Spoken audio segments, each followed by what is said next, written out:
त्रिकोणमिति प्रश्नावली 8.1 8.1 के एक सवाल को लगाते हुए 9 सवाल लग गए हैं। 9 सवाल के बाद 10वां सवाल देखते हैं क्या है, इसको कैसे हल करना है। लिखा है त्रिभुज PQR में जिसका कोण Q समकोण है। त्रिभुज की जब बात करें तो आकृति बना लेते हैं। त्रिभुज PQR बनाना है जिसमें से शर्त क्या है कि जिसका कोण Q समकोण है। इसका मतलब Q कहाँ पर लिखा जाएगा, जहाँ पर समकोण 90 अंश का कोण बनता है, यानी 90 अंश का कोण समकोण। अब Q के पहले क्या आता है P और Q के बाद क्या आता है R, तो त्रिभुज बन चुका है। इसमें से लिखा PR धन QR बराबर 25 दिया है। इतना देकर के क्या आया है PR धन QR बराबर 25। इसको लिख देते हैं PR धन QR बराबर है 25 सेंटीमीटर। ये सवाल जितने भी सवाल हुए हैं अभी तक 9 नंबर तक, उनमें से सबसे हट के है, इसलिए हो सकता है कुछ विद्यार्थी न लगा पाए हों। तो आप देख सकते हैं लिखा PQ बराबर 5। फिर एक और कंडीशन आई है PQ बराबर 5 सेंटीमीटर। PQ को देख लीजिए कौन है, PQ यानी यहाँ से यहाँ तक 5 सेंटीमीटर आया है। अभी तक क्या होता था कि 2 भुजाएं कम से कम आती रहीं, तीसरी हम निकाल लेते थे। इस बार केवल एक भुजाई है और कुछ नहीं, और एक शर्त आ गई। इतना देने के बाद सवाल क्या कह रहा है, तो साइन P, cos P और tan P के मान निकालना है। मान तो निकाल लिया जाए, लेकिन उसके लिए क्या चाहिए, तीनों भुजाओं की माप चाहिए। यहाँ पर केवल एक भुजा की माप आई है, लेकिन शर्त दिया है। शर्त की सहायता से सवाल को लगा सकते हैं। तो कैसे लगाते हैं, प्रमेय है पाइथागोरस प्रमेय। पाइथागोरस प्रमेय से चलते हैं। जो प्रमेय है कर्ण स्क्वायर बराबर लंब स्क्वायर धन आधार स्क्वायर। जब किसी की माप ना आए तो उसका नाम लिख देते हैं। जैसे कर्ण लिखा है तो कर्ण का नाम क्या जा रहा है, PR।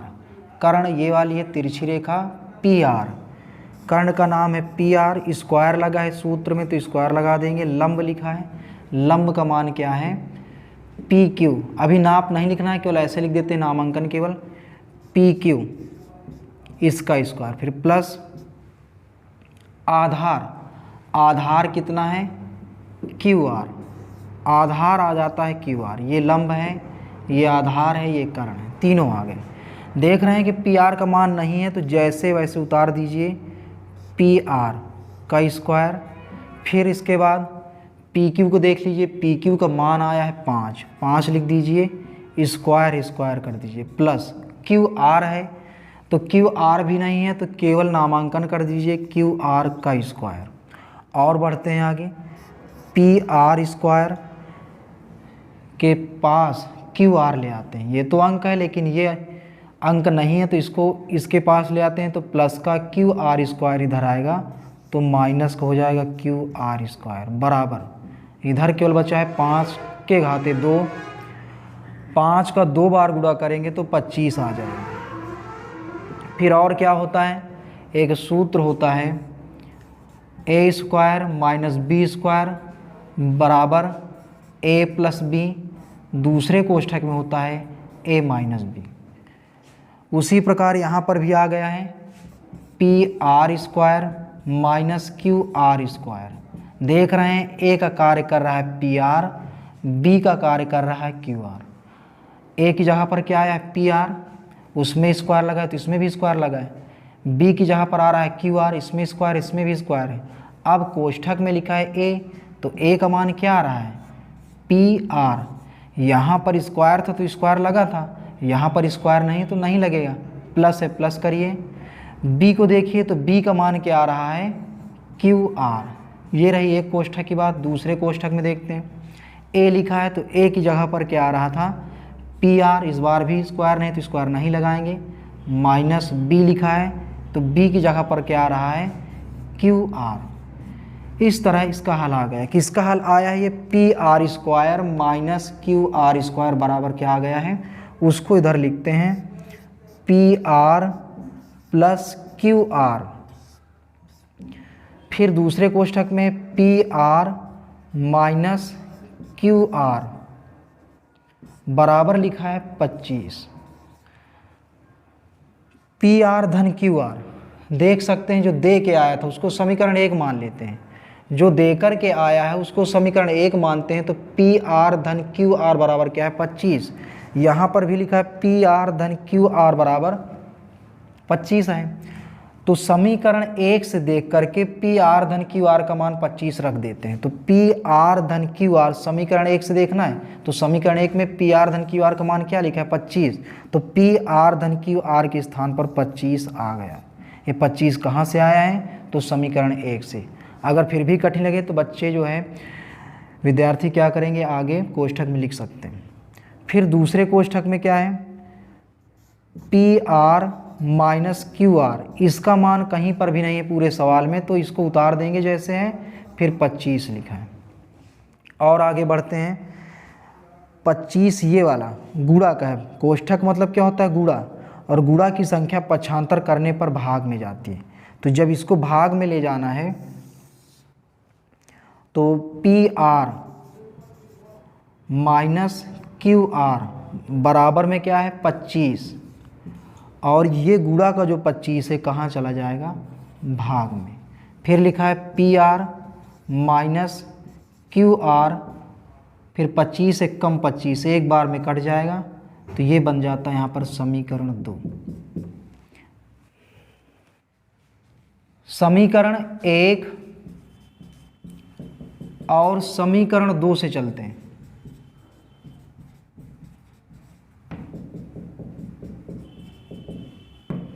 समीकरण 1 ये लिखा हुआ है जो देकर के आया था, समीकरण 2 निकाला गया है।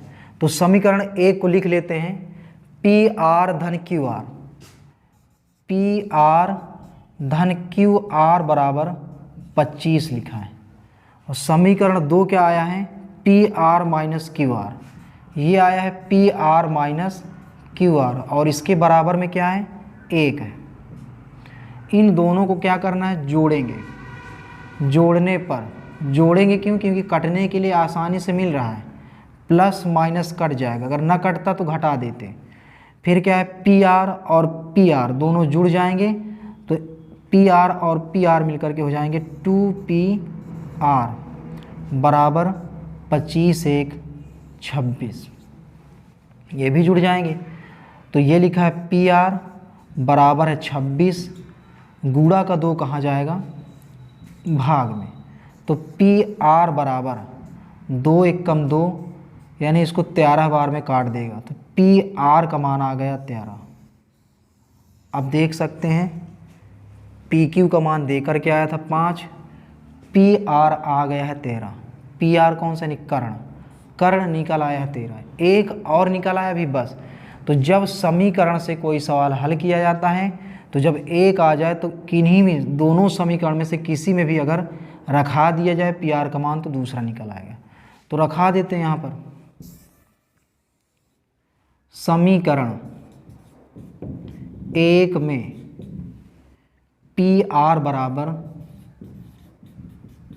13 रखने पर, तो समीकरण 1 क्या लिखा है, पी आर धन क्यू आर बराबर है 25, ये समीकरण 1 है अभी तक।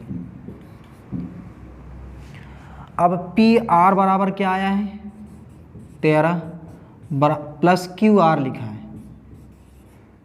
और ये लिखा है 25, फिर है क्यू आर बराबर है 25, धन का 13 उधर जाएगा माइनस में, फिर है क्यू आर 25 में 13 घटाएंगे 12।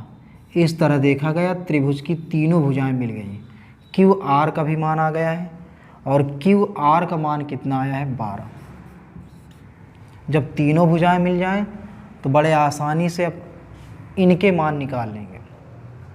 किसके किसके मान निकालें, साइन पी, साइन पी है लाल बटे कक्का से चलेंगे तो साइन का फार्मूला क्या होता है, लंब बटे कर्ण, इसका होगा लंब बटे कर्ण।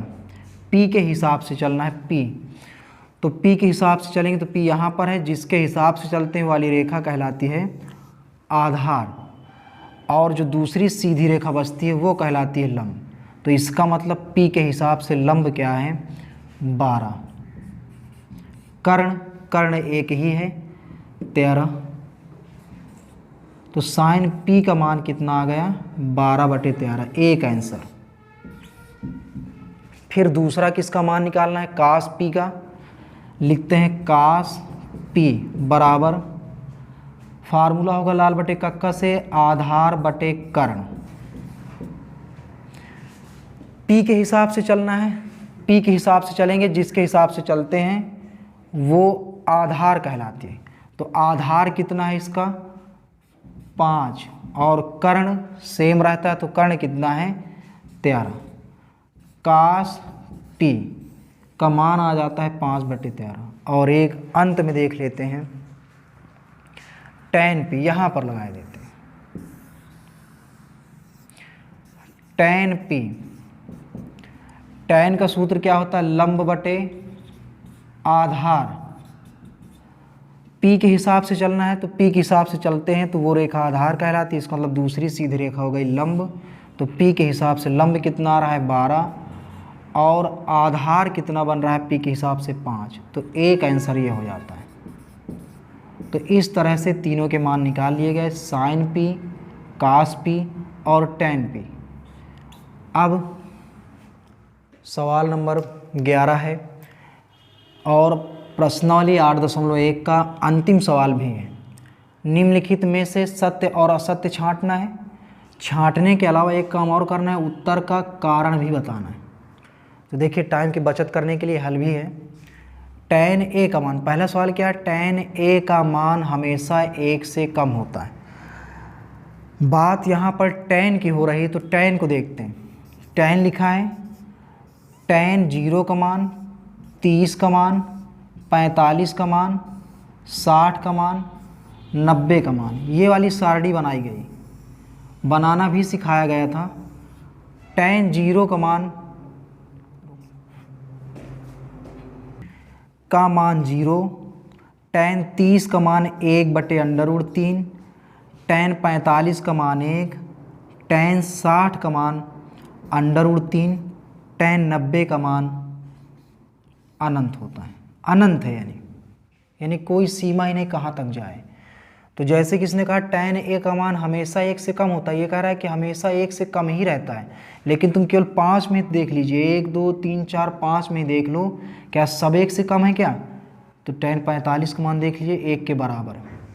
इसलिए ये वाला असत्य होता है, क्योंकि इसने कम की बात की है कि 1 से कम होता है, लेकिन tan 45 का मान ही 1 होता है जो 1 के बराबर है। फिर दूसरा सवाल है, कोण A के किसी मान के लिए sec A बराबर 12/5। ये सत्य है, क्योंकि कारण क्या है इसका, sec A का मान 1 से अनंत तक बढ़ता है। ये सवाल ऐसे भी 12/5 सत्य है। कैसे सत्य है कि कह रहा है कोण A का, यानी कोण A, अगर ये कोण के मान रखाए जाते हैं यहाँ पर कि sec 0 है, sec 30 है, sec 45 है, जैसे यहाँ पे sec कर दिया जाए उस तरह देखना। तो 12/5 कह रहा है सत्य है कि नहीं है, तो ये सत्य होगा, क्योंकि जब इसी तरह बना के देखेंगे तो उसको हम लिखे दे रहे हैं या सारणी देखेंगे जा करके, तो sec A का मान भी 1 से अनंत तक बढ़ता रहता है। जब बढ़ता है तो बढ़ते बढ़ते अनंत तक है, पता नहीं कहाँ तक बढ़े, इसलिए बढ़ते बढ़ते 12/5 भी हो सकता है, इसलिए ये भी सही है। फिर तीसरे नंबर का सवाल, कोण A के कास साइन के लिए संक्षिप्त रूप में कास A का प्रयोग करते हैं। ये जो कास है, कास को पूरा पूरा अगर लिखा जाए तो कास साइन होता है, संक्षिप्त मतलब छोटा रूप हमेशा कास ही लिखा जाता है। कास साइन का संक्षिप्त रूप कास है। जिस प्रकार साइन ऐसे होता है लेकिन हमेशा संक्षिप्त में ऐसे लिखा गया है, उसी प्रकार कास जो है कास साइन का संक्षिप्त रूप होता है, इसलिए ये भी सत्य है, कारण लिखा हुआ है। सवाल नंबर 4 लिखा है, काट A और A का गुणनफल काट A है। इस पे बता देते हैं ये बात असत्य है, क्योंकि काट और ए इनके बीच में गुणा नहीं होता है, इसलिए असत्य है। तो होता क्या है, क्योंकि काट ए कोण तथा त्रिकोणीय अनुपात का एक संकेत, ये केवल संकेत है, गुणनफल नहीं है। ए जो है काट का गुणनफल नहीं है, केवल संकेत है। संकेत के लिए इंट्रोडक्शन में चर्चा हो गई थी कि थीटा ले आते हैं, फाई ले आते हैं, अल्फा ले आते हैं, बीटा ले आते हैं, गामा या फिर कोई ABCD, तो उनमें से ए आ गया है। तो ये गुणनफल नहीं होता है, केवल संकेत होता है, इसलिए ये असत्य है। आखिरी सवाल लिखा है किसी कोण थीटा के लिए साइन थीटा और 4/3। तो देखो साइन थीटा बराबर 4/3 जो लिखा हुआ है 5वें सवाल के लिए है ये। और लाल बटे कक्का के हिसाब से अगर देखा जाए तो लंब बटे क्या होता है, कर्ण। अब खुद देख लीजिए कि एक त्रिभुज में सबसे बड़ी भुजा कर्ण की होती है और कर्ण यहाँ पर 3 है, लंब 4 है। तो अब खुद जान सकते हैं कि लंब बड़ा निकल रहा है, कर्ण छोटा निकल रहा है, जबकि ऐसा ना होना चाहिए, क्योंकि त्रिभुज में सबसे बड़ी भुजा कौन सी होती है, कर्ण है। इसलिए असत्य है। क्यों असत्य है, क्योंकि लंब इस पे बड़ा दिखाया जा रहा है और कर्ण छोटा दिखाया जा रहा है, इसलिए ये असत्य है। क्योंकि त्रिभुज में सबसे बड़ी भुजा कर्ण होती है और यहाँ पर कर्ण को लंब से भी छोटा दिखाया गया है, इसलिए ये गलत होता है। इस तरह से त्रिकोणमिति 8.1 प्रश्न वाली पूरी तरह से समाप्त होती है। इसके बाद सारणी सहित हम आते हैं प्रश्न वाली 8.2 में, फिर उसको देखते हैं।